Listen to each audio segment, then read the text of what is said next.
우리 그리스도인들에게 가장 중요한 소망이 있어야 된다면 그것은 예수님을 닮은 진정한 제자가 되는 것입니다. 또 많은 분들이 가장 큰 기도의 제목이 예수님처럼 살기를 원한다라고 하는, 그리고 제자가 되기를 원한다는 기도의 제목을 가지고 있는 줄로 믿습니다. 그러나 의외로 많은 경우에 있어서 우리들이 구체적으로 어떻게 하면 온전한 하나님의 사람이 되고 성숙한 신앙에 이르는지 그 길을 알지 못할 때가 종종 있는 것이죠. 정신의학자인 스콧 백은 아직도 가야 할 길이라고 하는 책 가운데서 이런 지적을 하고 있습니다. 내가 알기에 많은 사람들이 개인적인 발전에 대한 비전은 가지고 있지만 그것을 실현시킬 의지를 결여하고 있는 듯하다. 그들은 훈련이 없이 성도가 되는 지름길을 발견하기를 원하며 그것이 가능하다고 생각한다.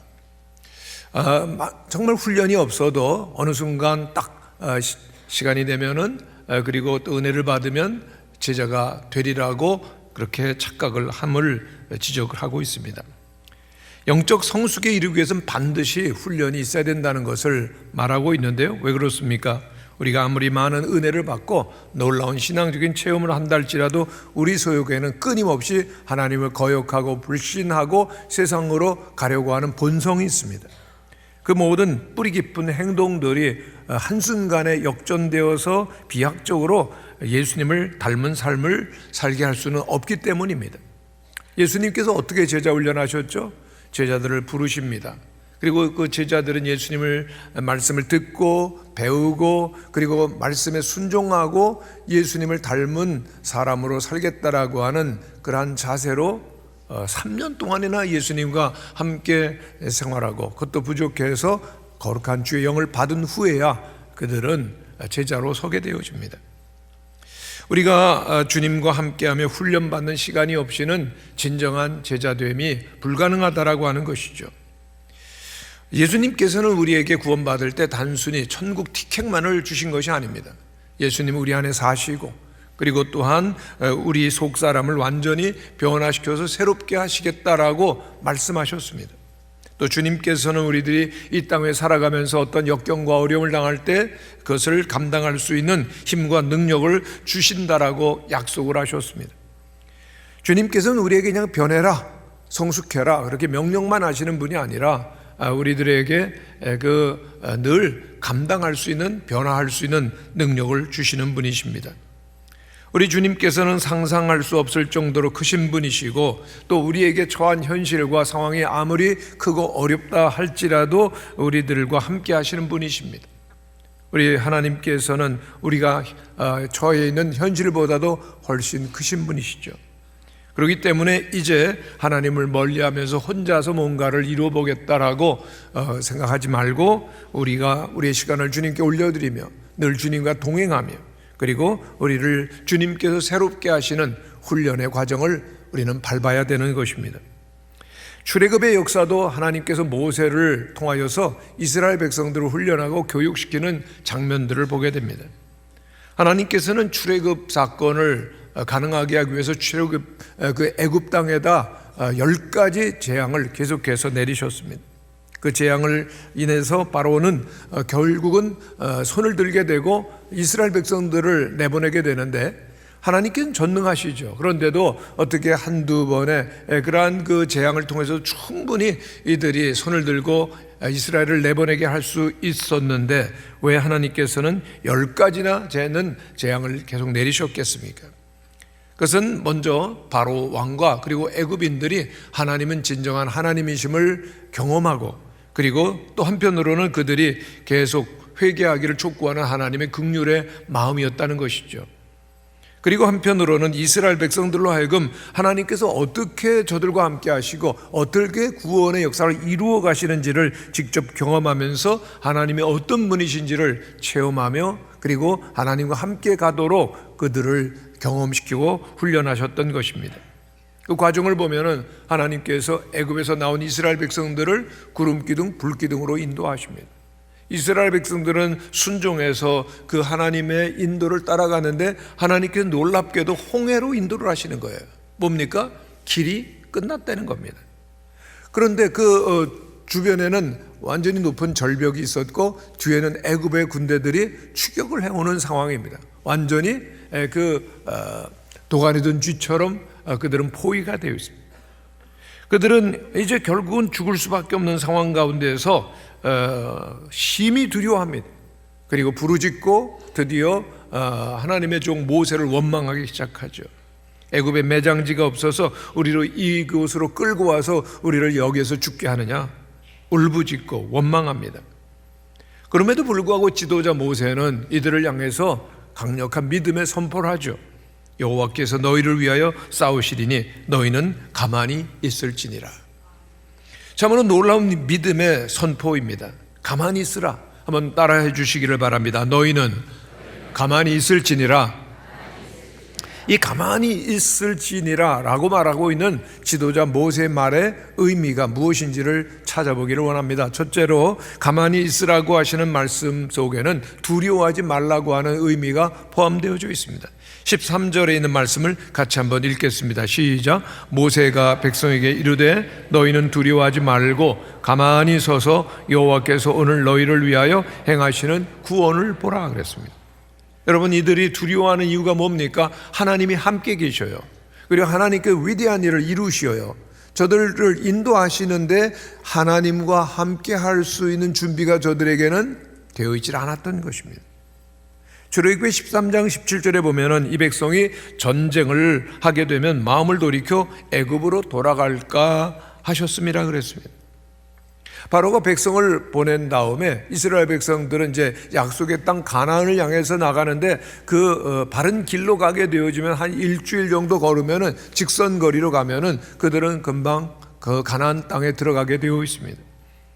하나님 가까운 길이 있음을 아셨지만은 이스라엘 백성들을 그 길로는 인도를 하지 아니하시고 광야를 지나 홍해 앞에 있게 하신 겁니다.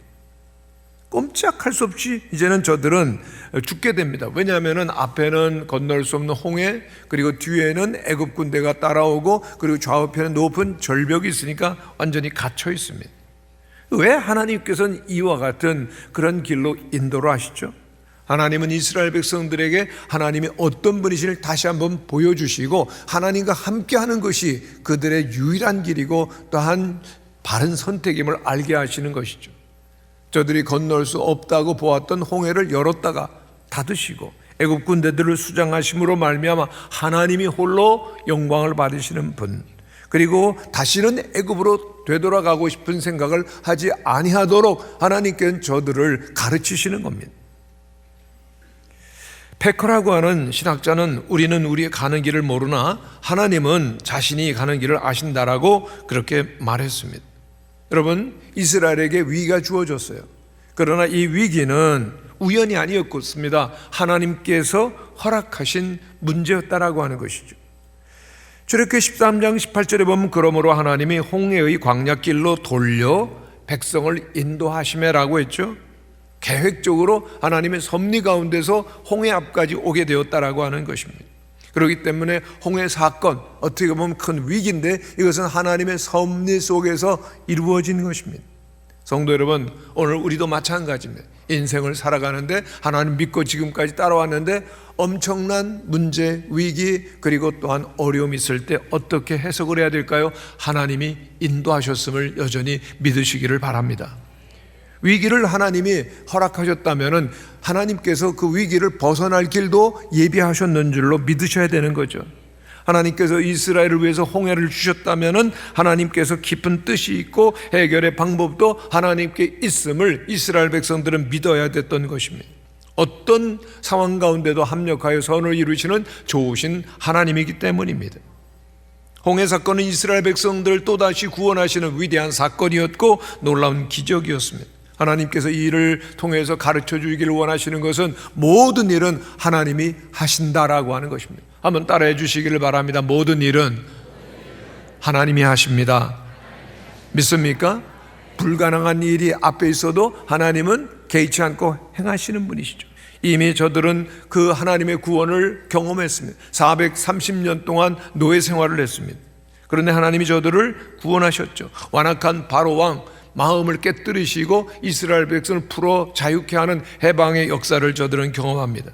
그러므로 이제는 하나님의 능력을 믿고 안심하기를, 하나님과 함께 그 인도를 따라 나아가기를 주님은 원하셨던 것입니다. 앞에 비록 홍해가 있고, 그리고 광야가 있고, 절벽이 있고, 또한 바로의 군대가 따라오는 상황이 있을지라도 하나님이 과거에 역사하셨고 오늘 함께 하시니 안심하라 말씀하시는 것입니다. 어떤 시험과 위험이 온다 할지라도 두려워하지 말아라. 전적으로 주님을 의지하고 함께하는 자 되기를 원하셨던 것입니다. 그런데 이스라엘 백성들 어땠습니까? 애굽의 군대가 막 추격해 오니까 하나님은 생각지 않습니다. 잊어버립니다. 두려워합니다. 과거에 역사하신 하나님께서 이 시간도 함께 계신다는 사실을 잊어버립니다. 그리고 드디어 원망을 합니다. 현재 위기 때문에 과거에 함께 하신 하나님의 은혜, 하나님의 역사 잊어버리고, 그리고 하나님께 지금 약속의 땅으로 우리를 인도하고 계시다라고 하는 그 언약, 미래에 대한 언약까지도 다 잊어버리고 오직 상황만을 바라봅니다. 인간적인 판단만을 하기 때문에 저들은 두려워했었던 것입니다. 하나님께서는 설마 놀라우신 능력으로 이 홍해를 가르리라고 하는 것은 꿈에도 상상치를 못하고 있는 것입니다. 그래서 하나님께서는 그들을 홍해 앞으로 인도하시는 것이죠. 하나님은 하나님이시다. 하나님께서는 우리 앞에 있는 그 어떠한 문제도 해결하시는 분이심을 가르치시고 믿음의 훈련을 하기 위하여서 하나님께서는 이들을 이끄십니다. 그렇습니다. 성도 여러분, 우리들이 살아갈 때 앞뒤가 다 막힐 때, 좌우까지도 막힐 때 끝나지 않았습니다. 위를 바라보시기를 바랍니다. 하나님은 여전히 함께 하시죠. 그렇기 때문에 모세는 이스라엘 백성들을 향해서 두려워하지 말아라 말하는 것입니다. 이제 여호와의 종 모세는 이스라엘 백성들을 안정시키면서 평안하라 외칩니다. 그 뜻이 두려워하지 말라고 하는 것이죠. 성경 말씀 가운데 가장 위대한 말씀, 선언 가운데 하나가 두려워하지 말라고 하는 것입니다. 이스라엘 백성은 심히 두려워했지만 하나님께 주시는 말씀은 두려워 말라고 하는 말씀입니다. 디모데후서 1장 7절 말씀을 함께 읽겠습니다. 시작. 하나님이 우리에게 주신 것은 두려워하는 마음이 아니요 오직 능력과 사랑과 근신하는 마음이니. 물론 우리에게 두려움이 있습니다만 그 두려움의 방향은 오직 한 분 하나님이셔야 됩니다. 사람이 누구를 두려워하느냐, 무엇을 두려워하느냐, 두려움의 대상이 있을 수 있습니다만 그 두려움의 대상이 참으로 중요합니다. 바로 그 두려워하는 대상이 무엇이냐에 따라서 우리의 신앙과 우리의 인격과 삶이 가늠되어지기 때문입니다. 여러분, 하나님 한 분을 두려워하게 되어질 때 세상엔 더 이상 두려운 것이 없을 것입니다. 요한 웨슬레는 이런 말을 했습니다. 죄만 부끄러워하고 십자가를 자랑하고 하나님을 두려워하는 100명만 있다면 나는 세계를 변화시킬 수 있다. 하나님을 두려워할 때 세상도 사람도 두려워하지 않을 것입니다. 이러한 사람은 하나님께서 능히 세상을 이기도록 역사하여 주실 것입니다. 성도 여러분, 이스라엘 백성들을 출애굽을 했어요. 그러나 그들의 몸은 빠져나왔지만은 그러나 그들의 마음속엔 여전히 인간 중심적인 애굽이 그대로 뿌리를 내리고 있었던 것입니다. 성도 여러분, 우리의 마음속에 무엇이 있느냐가 참 중요합니다. 위기 가운데도 담대하고 두려워하지 아니하려고 하면 하나님의 말씀이 우리 속에 있어야 되는 것이죠. 다윗은 이렇게 노래합니다. 내가 사망의 음침한 골짜기를 다닐지라도 해를 두려워하지 아니할 것은 주께서 나와 함께 하심이라. 주의 지팡이와 막대기가 나를 안위하시나이다. 그의 마음속에 늘 함께 하시는 주님의 음성과 말씀이 있었던 것이죠. 성도 여러분, 사람이 두려워하면 먼저 마음에 불안이 찾아옵니다. 불안은 가장 무서운 내면의 적으로서 불안이 딱 자리를 잡으면 모든 생각과 판단이 부정적으로만 가는 것이죠. 그러나 믿음이 우리의 마음 가운데 있다면 담대하게 되는 것입니다. 주석가 벵겔은 말합니다. 하나님을 두려워하는 자는 그 외의 것들을 아무것도 두려워하지 않는다. 그러나 하나님을 두려워하지 않는 자들은 모든 것을 두려워한다. 무엇을 두려워할 것입니까? 오직 하나님 한 분을 두려워하시는 우리 성도님들 되시기를 간절히 축원합니다. 그럴 때 하나님께서는 우리와 함께 하시죠. 여러분, 우리의 모든 생명의 근원은 오직 한 분 하나님께 있습니다. 창조주, 전능자, 사랑이신 주님께서 우리의 생명의 근원이시기에 주님만을 바라보게 되시기를 바랍니다. 독일 쾰른 지방에 2차 세계대전 때 독일군 감옥으로 사용했었던 그 지하 비밀 동굴이 있었습니다. 거기에 유대인들이 잡혀서 오랫동안 햇빛을 볼 수 없었고 강제 노동에 시달리면서 극한 상황을 견뎌내며 살았습니다. 후에 그곳에서 발견한 낙서들이 공개되었는데 그 낙서 중에 이러한 문구가 있었습니다. 태양이 구름에 가려 빛나지 않더라도 나는 태양이 있음을 믿습니다. 사랑이라고는 전혀 느낄 수 없는 상황에서도 나는 사랑이 있음을 믿습니다. 하나님께서 침묵하고 계실지라도 나는 하나님이 계심을 믿습니다. 하나님이 침묵하고 계실지라도 나는 그 하나님을 믿습니다. 여러분, 이러한 힘의 그 믿음의 담대함의 사람이 되기를 원하신다면은 우리는 이러한 힘과 그 담대함은 어느 날 우리에게 그냥 주어지는 것이 아님을 꼭 아셔야 됩니다. 이러한 힘은 오직 하나님과 잠잠히 함께하는 묵상을 통해서 주어지는 힘입니다. 왜냐하면 그 묵상 가운데서 하나님께서 우리에게 잠잠히 주님의 음성을 들려주시기 때문인 것입니다. 그래서 신앙생활은 잠잠히 하나님만을 바라보는 묵상의 생활이 필요합니다. 묵상 속에서 하나님의 음성을 듣고 영감을 바라보며 우리는 승리의 삶을 사는 것입니다. 그러므로 우리는 시간이 가면 갈수록 하나님의 음성을 듣고 그리고 또 듣는 그러한 생활이 있어야 되는 것입니다. 그러므로 두 번째로 가만히 있으라고 하는 이 말씀은 하나님이 행하실 것을 바라보며 믿음을 가지라고 하는 말입니다. 모세는 이스라엘을 향하여 말합니다. 가만히 있을지니라. 영어로 보면 only to be still 그랬습니다. 고요하라고 하는 것입니다. 즉 모든 시위도와 그리고 행위를 중단하면서 그리고 또한 극한 시련 속에서 절망 속에서 우리들이 처해야 될 가장 강력한 행동은 가장 강력하신 주님을 잠잠히 바라보는 것이라고 하는 것이죠. 가만히 있으라 조용히 하라 육신을 가진 인간의 본성으로는 불가능합니다. 그 긴박한 상황 가운데 어떻게 가만히 있으라는 얘기죠? 어떻게 입을 다물고 마음을 놓고 그냥 있을 수 있겠습니까? 그런데 이때 하나님의 종 모세는 권면합니다. 가만히 있어야 합니다. 홍해 앞에서 이스라엘 백성들이 할 수 있는 그 선택이 일단 무엇이겠습니까? 그 앞에는 홍해를 말려버릴 수가 있겠습니까? 뒤에 오는 강력한 애굽의 군사들을 어떻게 없앨 수가 있겠어요?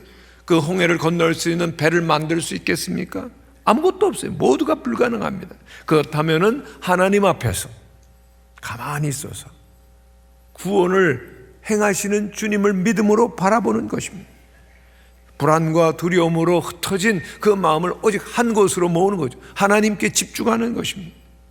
그렇습니다. 하나님께서는 우리의 한계가 드러날 때 개입하시는데 우리의 힘으로는 어찌할 수가 없습니다. 하나님께 두 손을 들 때 주님은 우리와 함께 하시는 줄로 믿습니다. 여러분, 수영이 참 많은 것들을 가르쳐 주기도 하는데 수영을 못하는 사람들은 물에 가라앉지 않기 위해서 얼마나 애를 쓰는지 모르는 온몸에 힘을 팍 주고 그리고 또한 막 노력을 합니다.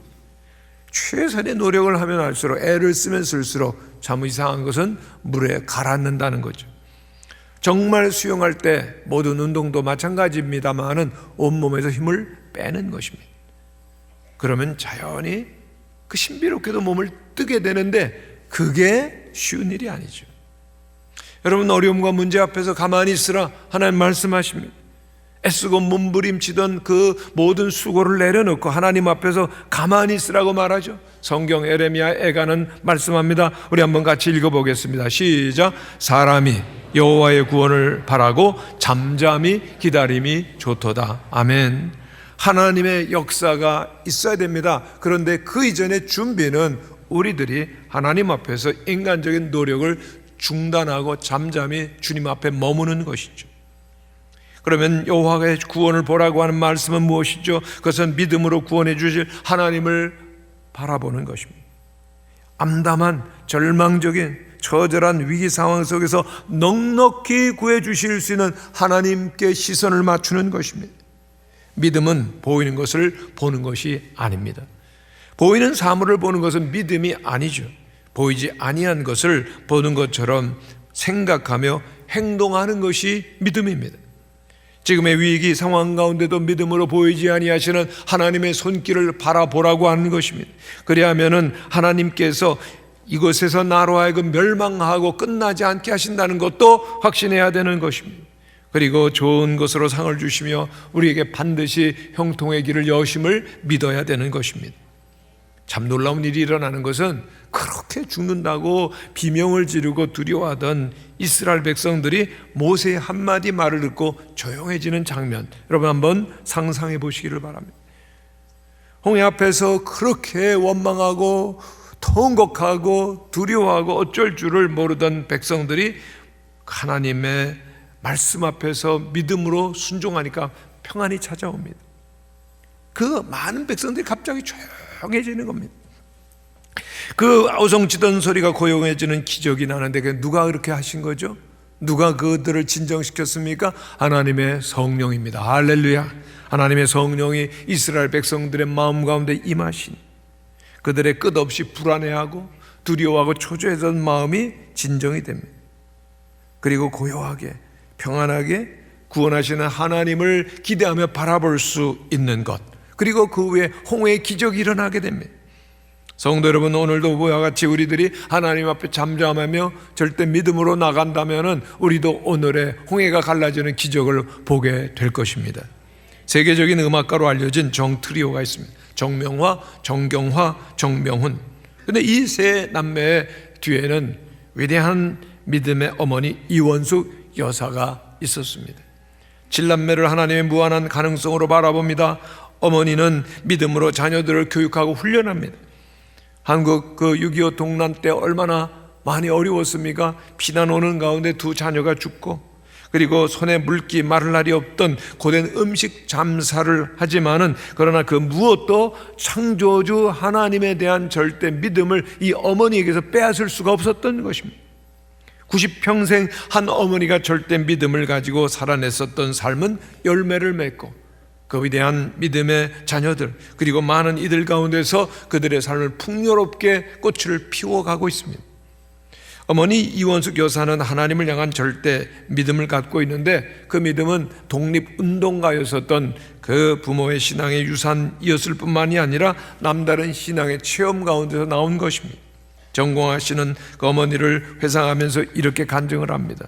나의 어머니는 10대 시절에 척추 카리에스라고 하는 병을 얻었습니다.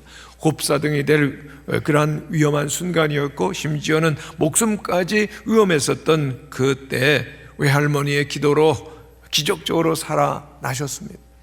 외할머니는 글도 모르셨는데 성경책을 줄줄이 외워가면서 어머니를 끌어안고 밤낮으로 기도를 하셨습니다. 그때 어머니는 하나님으로부터 은사를 받았는데 바로 그 은사는 믿음의 은사였습니다.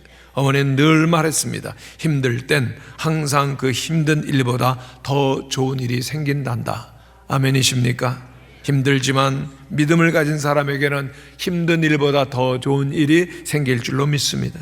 그 말씀을 어머니로부터 귀가 닳도록 들었다는 겁니다. 그 어머니의 가르침은 딸 정경화 씨에게 그대로 전수가 되는데, 10여 년 전 연주자로서는 견디기 어려운 시련이 찾아옵니다. 손가락, 어깨 부상입니다. 바이올린을 더 이상 켤 수 없는 상황. 평생 그 바이올린 연주하면서 무대 위에서 살았는데 견딜 수 없는 그런 고난이 찾아온 것입니다. 많은 사람들이 그에게 말했다고 합니다. 많이 힘드시죠? 그러나 정경화 씨는 놀라운 말을 합니다. 많은 사람들이 힘들 것이라고 하면서 위로를 해줬지만 실제 저는 그렇지 않았습니다. 저는 그냥 하나님께 물었어요. 하나님, 제가 이 상황에서 받아들여야 할 당신의 뜻은 무엇인가요? 이제 제가 감당해야 할 일은 무엇인가요? 그리고 어머니를 통해서, 그리고 제 삶을 통해서 절대적인 믿음을 훈련받아 왔기 때문에 그 시련 앞에서 담대해질 수 있더라고요. 얼마나 감사한 일인지요. 참 위대한 믿음의 고백이 아닙니까? 그 인내하면서 후학을 가르치는 새로운 일을 하였을 때 하나님께서는 그를 다시금 고치셨고, 그리고 다시 무대에 설 수 있었는데, 그때 한 기자가 물었답니다. 세계적인 그 연주자로서 손보험 안 드셨어요? 그 손이 얼마나 귀한데요. 이때 정경화 씨가 이렇게 말했다고 합니다. 보험이요? 보험은 하나님께만 드는 것이라고 어머님께 늘 배웠어요. 어머니에게 보험 들었다 혼나게 해요. 여러분, 진정한 신앙은 오직 한 번 하나님을 바라보는 것입니다. 우리의 마음의 방향이 오직 주님을 향할 수 있게 되시기를 바랍니다. 세 번째로, 하나님은 가만히 있는 이들에게 이제는 믿음으로 나아가라고 명령하십니다. 하나님의 종 모세에게 주신 하나님의 응답을 보게 됩니다. 15절 말씀을 함께 읽겠습니다. 시작. 여호와께서 모세에게 이르시되 너는 어찌하여 내게 부르짖느냐? 이스라엘 자손을 명령하여 앞으로 나아가게 하고 지팡이를 들고 손을 바다 위로 내밀어 그것이 갈라지게 하라. 이스라엘 자손이 바다 가운데서 마른 땅으로 행하리라. 위기의 순간이었지만 바로는 행동하기보다는 하나님께 엎드립니다. 하나님의 명령을 기다립니다. 지혜를 짜고 방법을 찾아내기 전 하나님 앞에 모든 상황을 말씀드리고 그리고 하나님의 지시를 기다리는 것이죠. 일이 더디다, 왜 그러한 시간 지체를 하느냐라고 말할 수도 있겠지만은 모세는 하나님께 엎드립니다. 그럴 때 하나님의 음성이 들려옵니다. 이스라엘 자손에게 명령하여 앞으로 가게 하고 지팡이를 들고 손을 바다 위로 내밀어 그것이 갈라지게 하라. 그리고는 하나님의 구원의 역사가 나타납니다. 우리는 이 모든 것에서 하나님께서 역사하시는 그 순서를 보게 되어집니다. 성도 여러분, 하나님은 우리와 함께 하십니다. 믿으십니까? 그 하나님께서 우리를 위해 싸우시는 영적인 공식이 있는데 뭐죠? 하나님을 신뢰하라, 하나님을 바라보라, 믿음으로 주님의 역사를 기대하라. 그리하면 하나님께서 우리를 구원하시고 너희를 괴롭히는 애굽 사람들을 대적하여 하나님께서 너희를 위하여 싸워 주신다는 것입니다. 그리고 하나님께서 놀라운 선언하십니다. 너희들에게 이제 명하노니 앞으로 나아가라. 계속 앞으로 나아가라는 것입니다. 이스라엘 백성들은 지금 홍해를 앞에 두고 두려워해서 중간에 머뭇거리고 당황합니다. 여러분, 하나님의 길이라고 하는 것은 결코 마지막까지는 알 수가 없습니다. 중간에서는 길이 보이지 않습니다. 목적지가 보이지 않습니다. 그러나 끝까지 믿음으로 가보할 때 그 길이 없는 것 같은데 길이 열리고 문이 닫힌 것 같은데 문이 열리는 그러한 역사를 보는 것입니다. 그렇기 때문에 믿음을 가지고 삶을 시작했는데 그 중간에서 포기한 사람들은 절대로 하나님의 그 놀라운 영광과 그리고 하나님의 뜻을 찾을 수가 없는 것입니다. 믿음을 갖기 시작하고 믿음으로 살기 시작했으면 끝까지 가보시는 성도들이 되시기를 바랍니다. 성경 무엇을 말합니까? 이스라엘 백성들이 앞으로 나가니까 바다가 쫙 갈라졌습니까? 아니에요. 홍해바다는 그대로 있는 겁니다. 나가는데. 근데 하나님은 말씀하십니다. 여전히 가라는 것이죠.